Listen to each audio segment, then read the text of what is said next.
Böö! Nyt ollaankin ajelemassa tällaisella eurooppalaisesti merkittävällä uutuudella, nimittäin Citroën EC3. Ja nyt ollaan täällä itse asiassa Itävallassa ja Viinissä ja nyt on täällä lehdistöille ensimmäiset koeajot tällaisilla esituotantosarjan autoilla. Eli sanoisin, että nämä on varmaan raudan puolesta, siis autopuoli on jo aika lailla se, mitä ne tulee olemaan sitten oikeassakin tuotantoversioissa, mitä sitten syksyllä alkaa tulla Suomeenkin, niin se alkaa olla varmaan aika lailla kohdallaan. Ei ole tässäkään mitään suurempia ongelmia löytynyt, mutta softabugeja vielä on ja niistä on sanottukin, että se kuuluu nyt tähän asiaan. Mutta tämähän on Euroopan tällä hetkellä halvimpia sähköautoja. Hinta Suomessakin on reilusti alle 25 000 tässä perusmallissa, niin lähdetään katsomaan, millainen auto tämä nyt sitten on tällaisella ensipurasulla. Vakuutukset kesäautoille, käyttöautoille, lapsille, kodille ja kaikille muulle tärkeälle osoitteesta pohjantähti.fi/Keski-Suomi.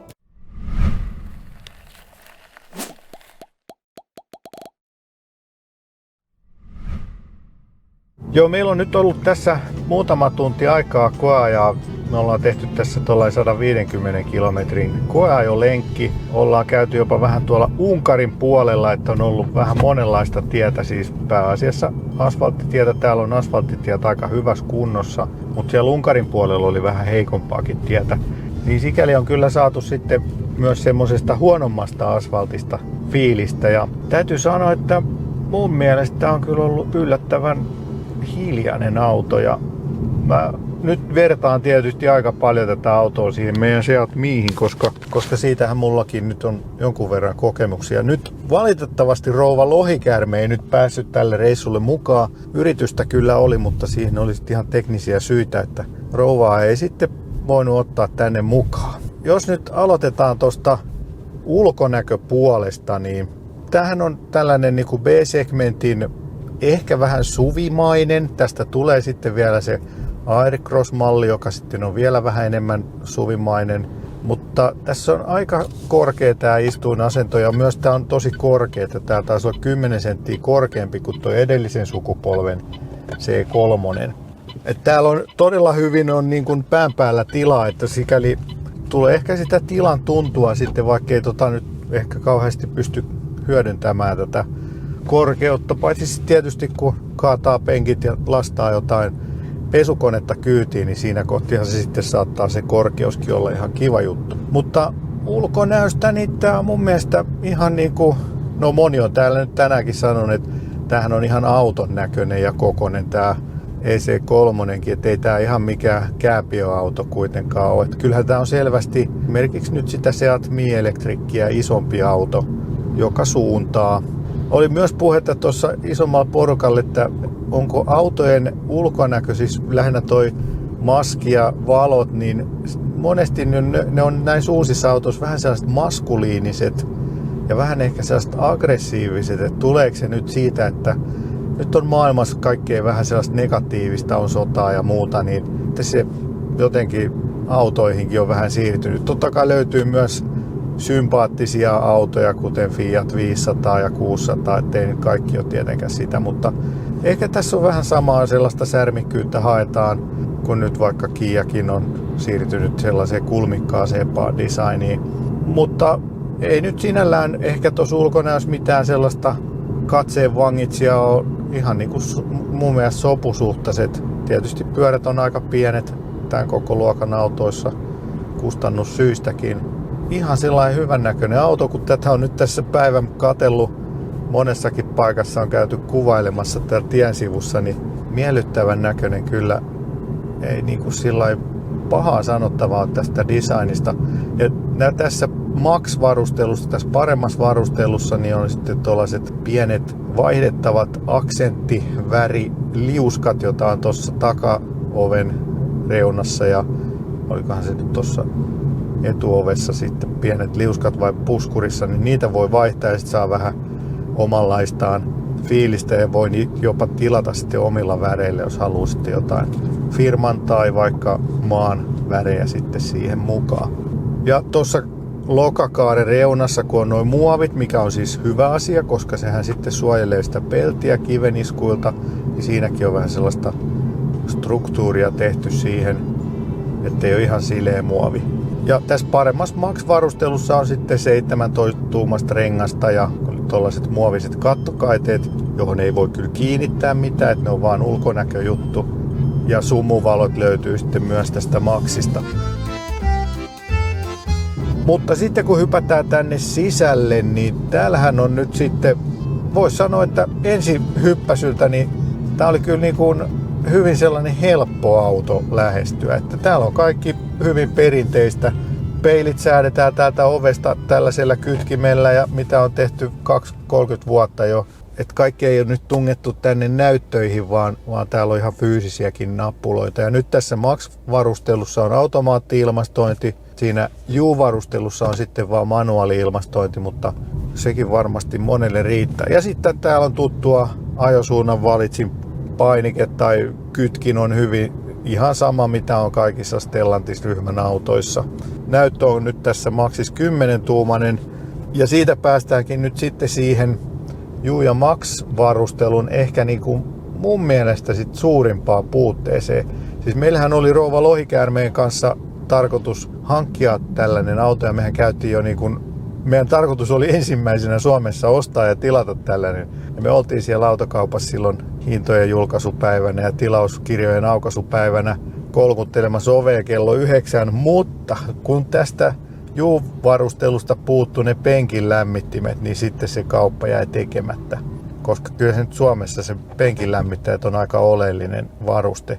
Kun mulle on nyt tässä valjennut tämän päivän aikana, että siinä U-varustelussa ei ole tätä näyttöä ollenkaan, vaan kaikki infotainment-toiminnot tehdään puhelimen kautta.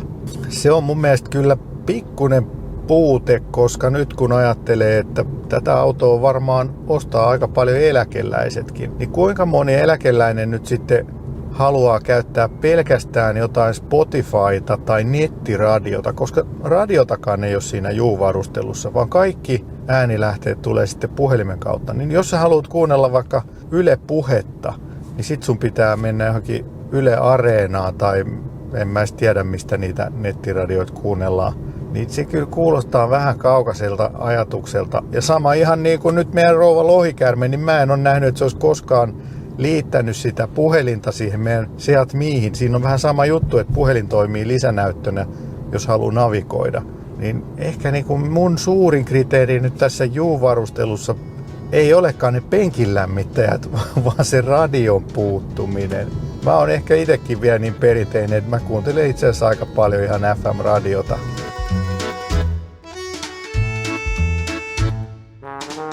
Mutta muuten siis käyttöliittymä infotainmentti on hyvin simppeli ja selkeä, että tässä ei ole niinku sinällään mitään koukeroista, että tämä on todella selkeä. Ja mikä on hyvä, niin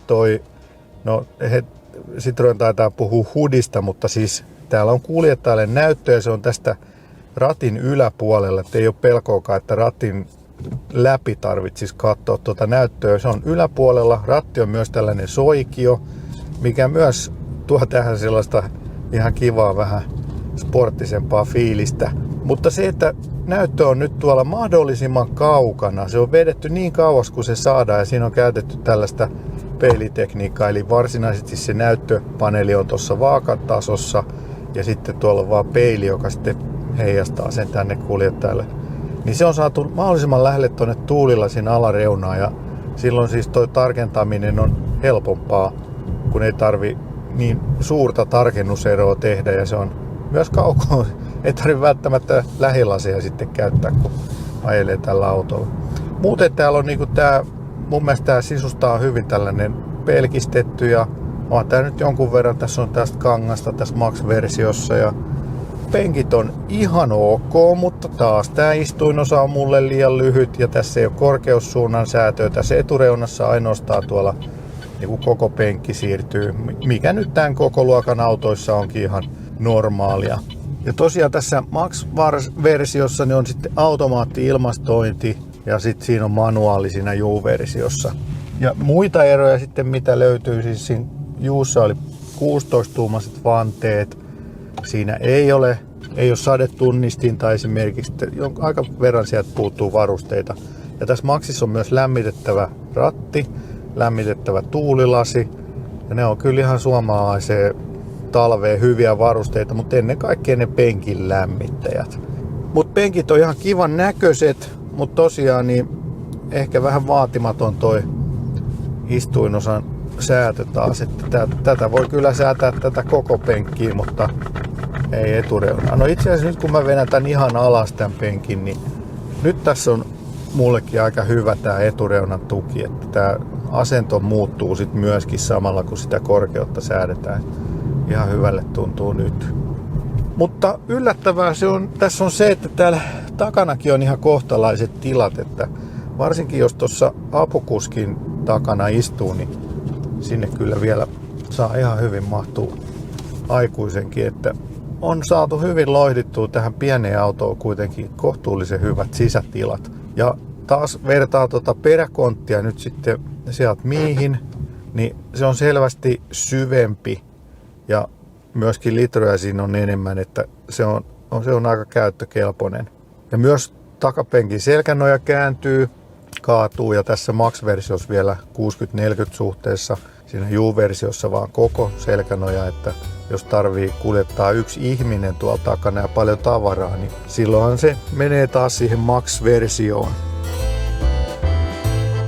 No sitten jos puhutaan sähköauto-ominaisuuksista, tässä on 44 kilowattituntia akkua ja tästä on tulossa ensi vuonna sitten pienempi akkunen versio ja ehkä sen hinta saa sitten puristettua lähemmäksi 20 000. Tässä nyt tulee se, että Suomessa arvonlisävero nousee prosentilla. Se kyllä vähän sitten taas syö sitä mahdollisuutta siihen alle 20 000 autoon. Mutta edullisesta autosta on kuitenkin kyse ja se on se 30 kilowattituntia. Mutta tässä nyt tänä vuonna myytävissä autoissa on 44 kilowattituntia rautafosfaattia akku. Eli sen voi huoletta ladata sitten aina ihan 100%. Sitten latausnopeudet 11 kilowatin laturi, siis AC-laturi on nyt painettu tähän suomalaiseen versioon.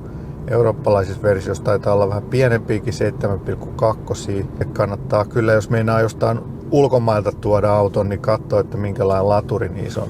Se nyt ei ole ehkä ihan vielä aiheellista, mutta sitten vuoden parin päästä, kun käytetty alkaa virtaamaan Suomeen, niin latureissa saattaa olla eroja, että Suomi-varustelussa isompi laturi ja mikä on hyvä tämän koko luokan auto? 100 kilowatin pikalataus. Se on kova juttu, kun miettii, että akkua on se 44 kilowattia, niin se on niin kuin kaksinkertainen, reilusti kaksinkertainen se pikalatausteho, niin se kyllä tuo sitä matkantekokykyä tähän autoon ihan kivasti. Eli periaatteessa puolessa tunnissa saisi sitten tämän akun suunnilleen taas täyteen. Tai jos ei täyteen, niin 80%. Silloin se matkantekokyky taas päästään 200 kilsaa ja matka jatkuu. Ja nyt sitten kulutuspuoleen. Nyt pikkusen herättää epäilyksiä tämä kulutuslukema. Tämä nimittäin paperilla oli jotain 14 ja risat kilowattituntia sataselle.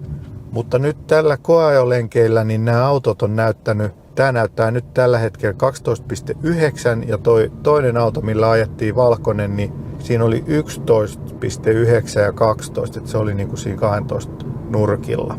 Eli todella pieni kulutus. Nyt on kyllä ihan optimiolosuhteet. Ulkolämpötila on siellä 25 nurkilla, ettei tarvitse paljon jäähdyttää eikä lämmittää. Akku on sopivassa lämpötilassa koko ajan. Niin toihan tarkoittaa sitä, että täällähän päästään jopa sen VLTP-rangen yläpuolelle, eli 44 kilowattitunnilla jaettuna 13, niin sehän on pitkälti yli 300 kilometriä. Eli kulutus vaikuttaisi hyvissä olosuhteissa hyvälle, mutta akun esilämmitystähän tässä ei ole, että sitten talvella se tietysti putoo se myös range ja latausnopeus. Yhden polkimen ajoa ei ole.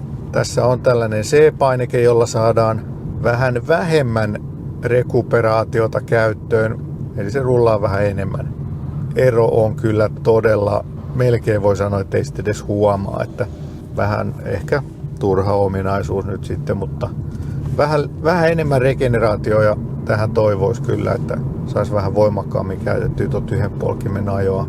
No ajoavustimista ei pysty nyt sanomaan tässä nyt ei taida pahemmin autopilotteja ollakaan, vakionopeussäädin löytyy.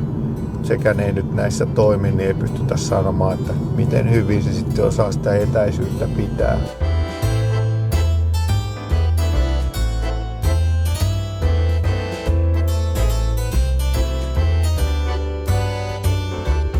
Mutta sitten tästä ajamisesta. Tämä on mun mielestä tähän kokoluokkaan niin erittäin miellyttävä, pehmeä tämä alusta.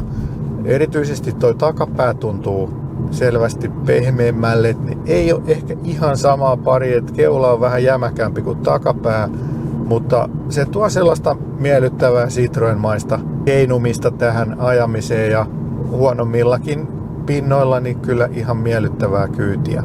Ohjaus on myös niin kuin taas tähän hintakokoluokkaan nähden niin mun mielestä ihan sopiva. Ei ole niin kuin ylitehostettu, sopivan tunnokas. Tietysti nämä ei ole kuitenkaan vielä kovin matalaprofiiliset nämä renkaat, ettei tämä nyt mikään kovin urheilullinen tämä tuntuma on, mutta ihan hyvä, todella hyvä. Ja sitten tämä pieni ratti tekee myös tästä ajamisesta ja kääntymisestä niin miellyttävää. Ja myöskin kääntösäde on todella pieni, se taisi olla jotain 10,5 vai 10,3. Eli ketterä auto kaupunkikäyttöön, pituuttakin vaan 4,1 metriä, niin kyllähän tässä niin kuin kaupunki ja moneen muuhunkin lähiliikenneajoon on mainio peli. Mutta sitten se hintapuoli. Nyt siis se U-versio vähän alle 25 000 ja Max-versio, eli tämä millä nytkin ajetaan, vähän alle 29 000 euroa Suomessa. Onko se sitten enää halpa, kun ollaan siellä lähes 30 000? Kyllähän tämä niin kuin sille U-versiona on Euroopan halvimpia sähköautoja. Tällä hetkellä tämä on uusista sähköautoista halvin, varsinkin Euroopassa tehty. Mutta kun ottaa huomioon, ettei ole radio eikä penkin lämmittäjiä, niin se menee vähän niin kuin väkisinkin nyt siihen.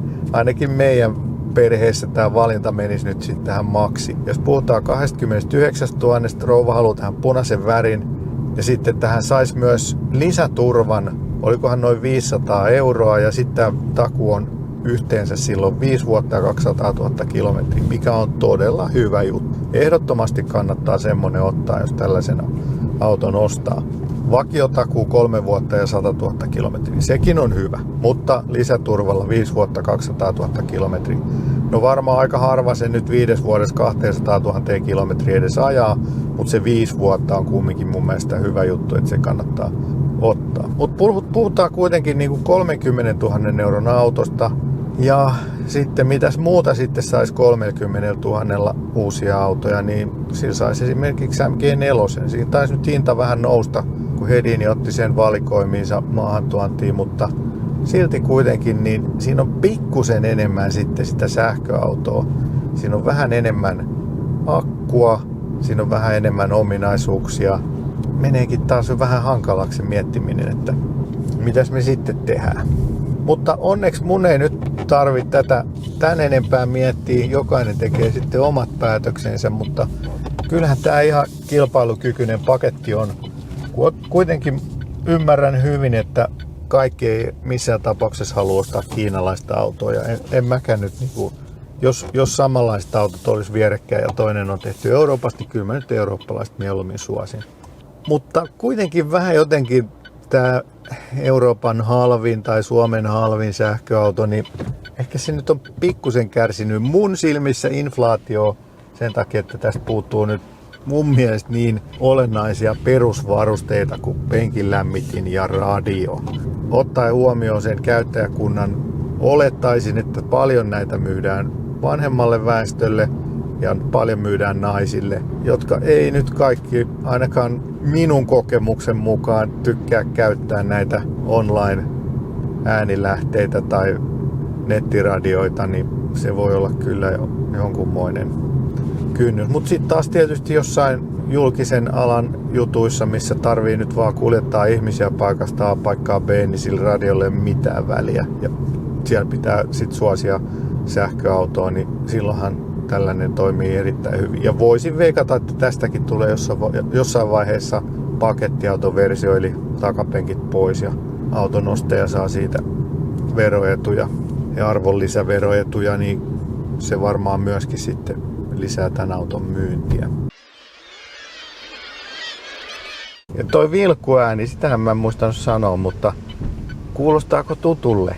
No sehän on ihan sama ääni kuin Renault Twisissä, että onko sama äänimerkin toimittaja vai mistä tää voisi johtua, mutta hauska yhteensattuma, että ranskalaisissa autoissa on samanlainen vilkkuääni. Tässä nyt pähkinänkuoressa Itävallan uunituore koeajo. Käy kommentoimassa, mitä tykkäsit, miltä sun silmään vaikuttaa nyt näyttää Citroen EC3 ja mitä mieltä sä oot hinnasta ja varustevaihtoehdoista ja voisiko tässä olla sun ensimmäinen tai toinen tai jopa kolmas sähköauto. Siis mä sanoisin, että kun olen itse jo useammankin vuoden ajanut sähköautolla, niin mun mielestä tässä on erittäin sopiva paketti, siis että akkua on riittävästi. Tällä päästäisiin nyt esimerkiksi meidän ajoissa hyvin toi Vantaa-Tampereen väli ilman välilatauksia talvella. Tässä on niinku ihan riittävästi sitä akkua. Tän enempää ei tällaiseen pieneen autoon tarvi. Jos sillä nyt käydään muutaman kerran vuodessa jossain vähän kauempana, ja sekin saattaa olla sitten kesälomareissu, kun muutenkin latausnopeudet ja kulutus on pieni ja latausnopeus on hyvä lämpimällä kelillä, niin tässä on kyllä todella siinä mielessä hyvä paketti ja hyvä takuu. Mutta käykää kommentoimassa, käykää tykkäämässä videosta ja jos et vielä ole tilannut kanavaa, niin harkitse vakavasti kanavan tilaamista. Palataan seuraavalla sähköautovideolla. Bye bye!